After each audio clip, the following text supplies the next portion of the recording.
In your press conference, you talked about the Democrat Party as though you feel like it doesn't exist the way it existed a generation ago or 2 generations ago, that there's not a Democrat Party as you knew it growing up.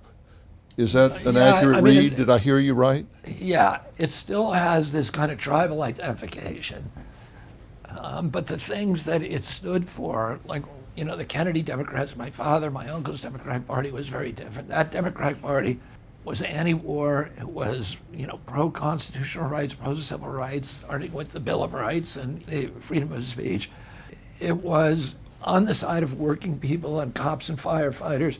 It was on the side of the environment, but not just climate change and big, offshore windmills and carbon capture. It was protecting habitat in whales, which it's doing the opposite today.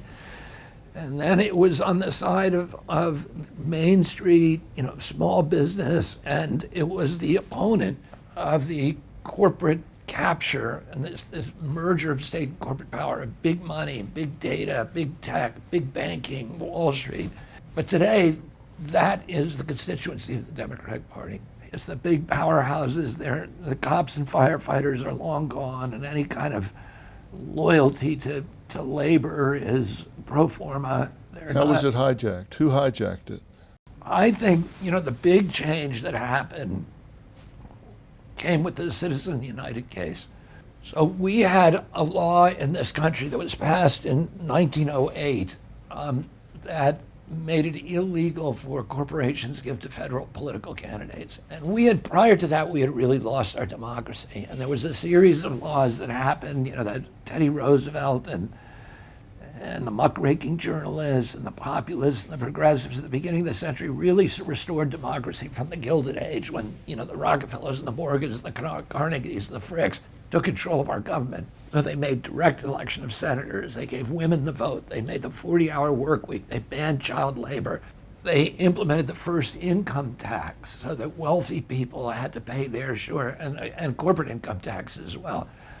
The most important thing that they did was they passed a law that made it illegal for corporations to donate to federal political candidates. Well, in 2010, 102 years later, a very business-friendly Supreme Court made a holding that donations are a form of free speech. They're therefore protected by the First Amendment.